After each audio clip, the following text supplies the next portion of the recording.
En los últimos años se han experimentado importantes avances en el campo de la diabetes.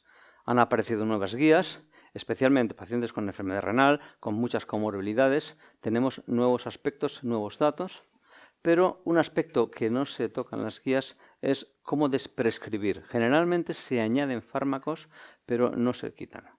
En nuestro grupo, en colaboración con la endocrinología del Hospital Dr. Peset, hemos realizado un artículo en el que planteamos una idea novedosa, que es plantear reducir la dosis de insulina o incluso suspenderla en determinados pacientes.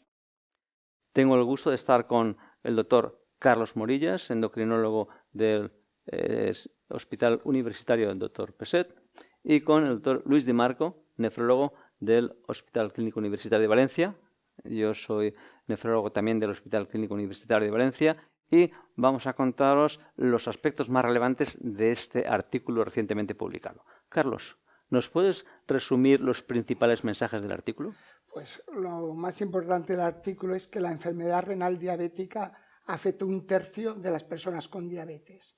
Y las personas con diabetes que tienen esta enfermedad habitualmente tienen sobrepeso u obesidad porque tienen una resistencia a la insulina que crea un hiperinsulinismo endógeno. En las guías hasta que teníamos fármacos que han demostrado nefroprotección, como son los ISGLT2 y los agonistas del GLP-1, se les decía que a estas personas se les debía administrar repaglinida, pioglitazona y de forma muy precoz insulina, a pesar de tener un hiperinsulinismo endógeno, porque no teníamos otras armas terapéuticas, tenían un mal control metabólico y había que mejorar el control metabólico. Esa insulina exógena les mejoraba el control metabólico, pero empeoraba otras comorbilidades. Y yo te preguntaría, José Luis, ese hiperinsulinismo que tienen las personas con enfermedad renal diabética, cómo influye ese hiperinsulinismo endógeno e incluso lo exógeno que les ponemos en esa evolución de la enfermedad renal. Es un aspecto muy importante, gracias Carlos, porque dentro de los factores de progresión renal tradicionales que todos conocemos, hay que añadir los factores de riesgo no tradicionales. Y en la diabetes o incluso en la insuficiencia renal, a medida que disminuye el filtrado glomerular, se incrementa la resistencia a insulina. Este incremento de la resistencia a la insulina es proporcional al grado de reducción del filtrado glomerular. Y esta resistencia a insulina se asocia a síndrome metabólico, disregulación de citoquinas adipoquinas, inflamación de bajo grado, que eso constituye un estímulo proinflamatorio y profibrótico proliferativo continuo para desarrollar lesiones renales. Y un porcentaje importante de pacientes con enfermedad renal crónica tiene hiperinsulinismo o datos bioquímicos compatibles con resistencia a insulina, incluso en estadios muy iniciales. Y esta resistencia a insulina e hiperinsulinismo predispone a un agravamiento de la progresión renal, a un incremento en la reabsorción de sodio, a un incremento en la actividad simpática, alteraciones en la función endotelial y podocito, y sobre todo una activación del sistema renina-angiotensina.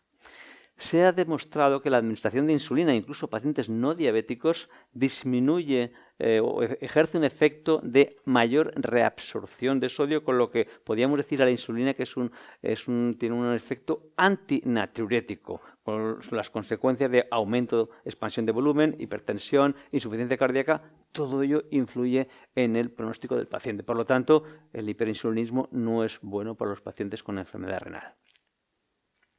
Carlos, en un paciente con sobrepeso y que recibe insulina, ¿existen posibilidades de beneficios al asociar un agonista de GLP-1? Sí, los agonistas del GLP-1 inhiben el centro del apetito y conseguirán disminuir el peso.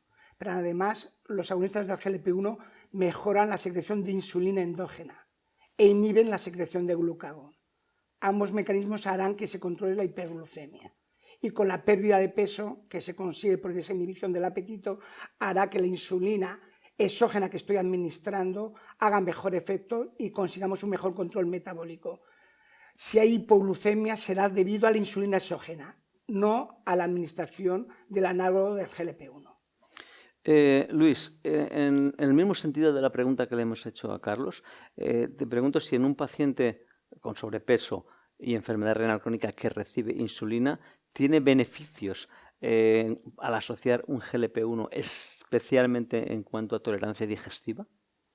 Efectivamente, son unos fármacos que tienen una posología bastante amigable, puesto que su administración es una administración subcutánea semanal, como todos sabemos, y se puede ir de manera escalada en la prescripción, iniciando con una dosis de 0,25 miligramos a la semana durante un mes, que es lo habitual que hacemos, y explicándole, por supuesto, al paciente pues, que va a tener algunos cambios desde el punto de vista digestivo probablemente, con un retardo en el vaciamiento gástrico, y esa dosis se va escalando progresivamente de forma mensual a los 0,50 miligramos hasta llegar a 1 miligramo.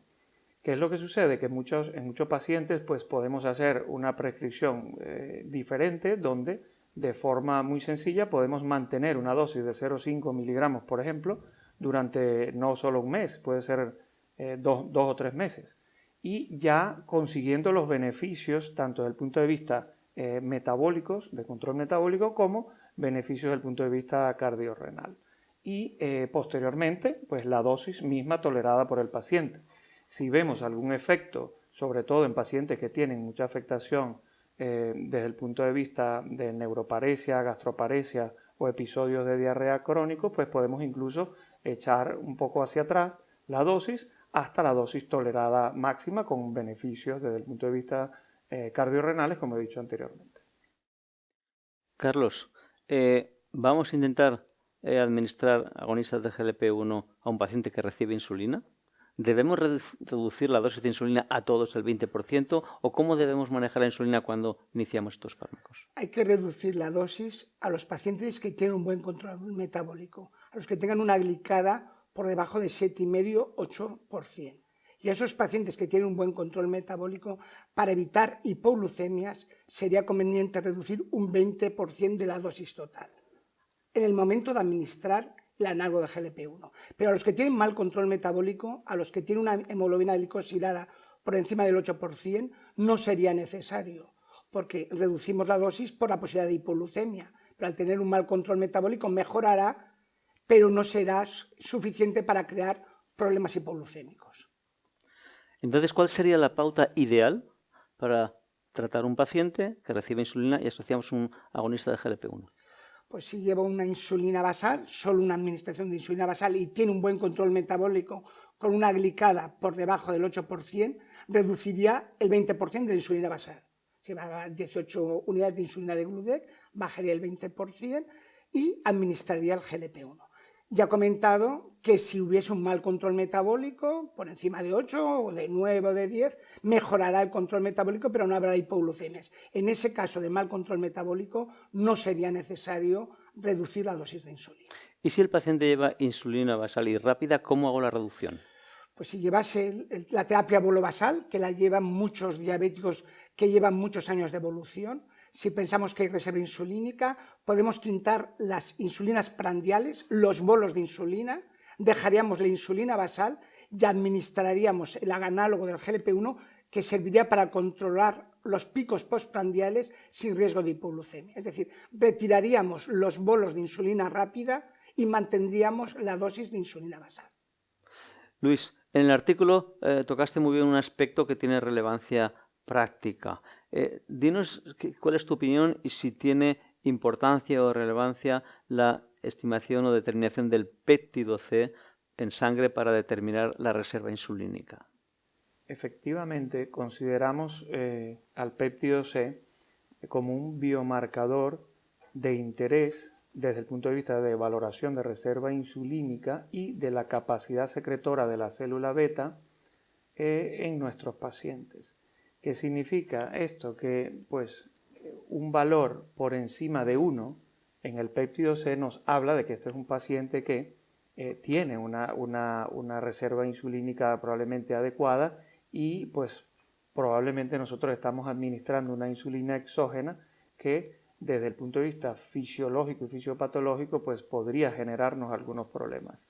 Últimamente las técnicas para medir desde el punto de vista del laboratorio analítico este péptido C han avanzado y por técnicas de inmunofluorescencia se logran unos resultados bastante fiables con un error de menos del 10%. Carlos, estamos hablando de ajustar la dosis de insulina cuando pautamos un agonista de GLP-1. ¿Y qué pasa si el paciente lleva 2 dosis de insulina, mañana y noche? Lo primero hay que ver el control metabólico. Bueno o mal control. Una cifra clave para saber bueno o mal control, podríamos marcar el 8 de hemoglobina glicosilada. Si tengo un buen control, debería reducir la dosis total de mezclas un 20%. Hago la suma total, si lleva 2 o 3 dosis, me da igual, sumo completamente y lo paso a una insulina basal de larga duración, como podría ser la insulina de Gludec o la glargina U300. Es decir, sumo el total de insulina, reduzco un 20% y para que sea una insulina con menos riesgos de hipoglucemias, con más flexibilidad, debemos utilizar insulinas basales de más de 24 horas, que en estos momentos disponemos de 2, de Gludec U300, y esa sería la práctica habitual.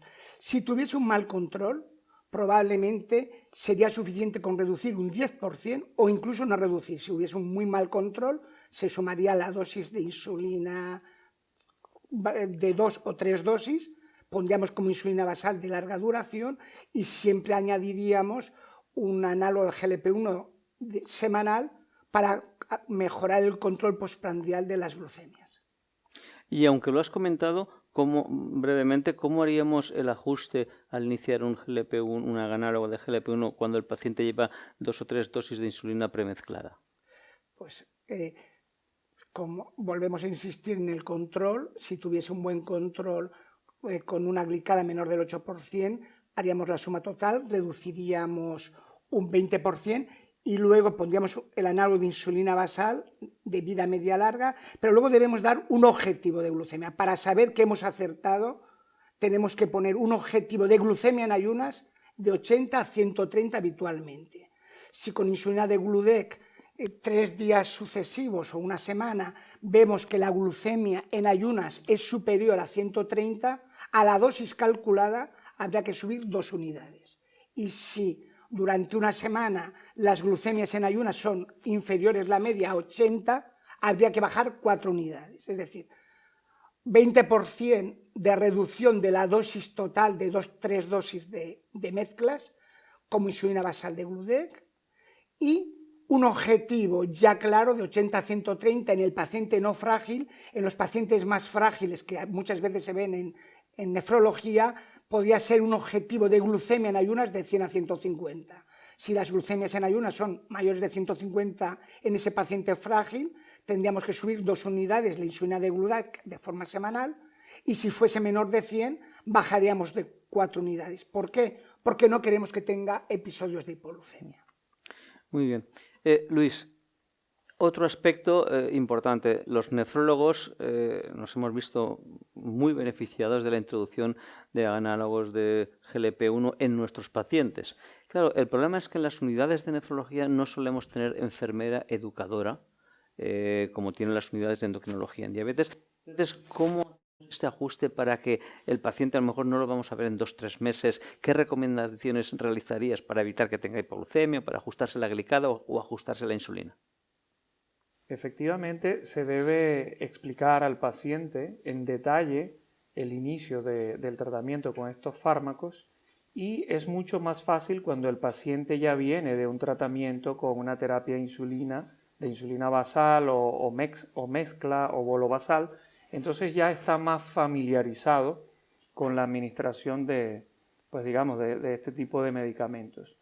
Como dije anteriormente, pues una prescripción semanal es muy amigable para el paciente y efectivamente no contamos con enfermera habitualmente en los servicios de nefrología, por lo que pues en los pacientes que lo necesiten, nosotros creemos que las enfermeras que están en los ambulatorios podrían ayudar en este sentido a explicar técnicas y todo esto. Lo que yo hago usualmente en mis notas evolutivas es que pongo cuál es la pauta que se debe seguir, como hemos explicado antes, haciendo una escalada mensual del fármaco hasta que se logre pues la máxima dosis tolerada en este caso.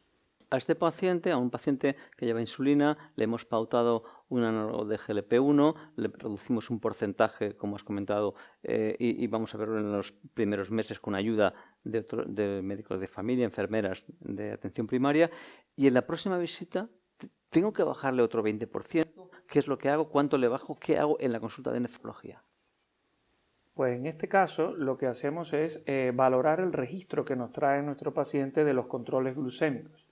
Y si vemos que ha habido una disminución aproximada de unas 4 unidades de insulina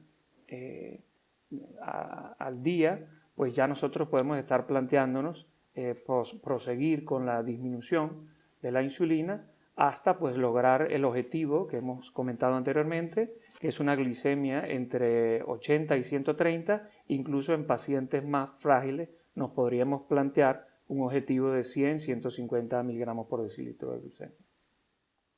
Luis, quizá el principal mensaje del artículo que hemos publicado es la posibilidad de desprescribir la insulina, contrariamente a lo que hacen las guías que van añadiendo fármacos. Retiramos.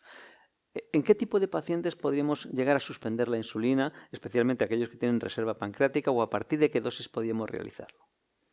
En un escenario donde encontramos a nuestro paciente con una dosis de insulina de 0,2 unidades por kilo día, nosotros podríamos plantearnos la posibilidad de desprescribir la insulina para así lograr una triada, que lo comentamos en nuestro artículo, que es un control glucémico con una disminución importante del riesgo de hipoglicemia y con el efecto metabólico de una disminución de peso. Posteriormente lograríamos un gran objetivo que es la protección cardiorrenal que nos ofrecen este tipo de fármacos. Luis, es importante el aspecto de la desprescripción de insulina. ¿Qué trascendencia puede tener un paciente con hiperinsulinismo, con todos los problemas relacionados con esta situación, especialmente con enfermedad renal crónica, le podamos llegar a disminuir o suspender la dosis de insulina al asociar o añadir tratamientos nuevos como un SGLT2 o un agonista del GLP-1? Enfocándonos desde el punto de vista de disminución de peso, lo que hemos planteado es que más allá de la obesidad exógena, podría tener un efecto estos fármacos a nivel del tejido adiposo órgano específico. En este caso de interés nefrológico estaríamos hablando del tejido adiposo perirrenal y desde el punto de vista cardiológico del tejido adiposo epicárdico. Sin embargo, como todos sabemos, existe esta fusión de estos órganos, entonces estaríamos hablando de tejidos adiposos cardiorrenales. Entonces el beneficio a este nivel pues habría que evaluarlo en estudios futuros. Bueno, gracias a los dos hemos planteado qué hemos hecho con este artículo y sí que me gustaría que cada uno brevemente dijera qué es lo que ha aportado desde el punto de vista de endocrinología y desde el punto de vista de nefrología este planteamiento de la desprescripción de insulina. Carlos. Pues las guías tenían un déficit, siempre hablan el paso hacia adelante y no los pasos hacia atrás. Nosotros hemos aportado la desprescripción de insulina sin empeoramiento del control glucémico y sin el riesgo de hipoglucemias y con la mejoría de la reducción ponderal. Entonces hemos conseguido mejor control metabólico con menos riesgo de hipoglucemia. Muy bien. Luis. Desde el punto de vista de la enfermedad renal diabética, indiscutiblemente que estos fármacos tienen un beneficio a nivel tanto de función renal, tanto de biomarcadores de daño renal, la misma microalbuminuria, albuminuria, y ese es un beneficio que está aprobado, es evidente, y estamos a la espera, sin embargo, de nuevas publicaciones, pero creo que en ese escenario es un efecto favorable. Muy bien. Hemos intentado dar ideas, hemos intentado sugerir actitudes que quizá en un futuro las guías las tengan en cuenta, dada la trascendencia importante tanto en el control metabólico, en la disminución, en el riesgo de hipoglucemias y en los efectos probablemente de beneficio de progresión en la enfermedad renal crónica de la diabetes. Espero que les sirva de ayuda nuestros artículos y nuestros conceptos.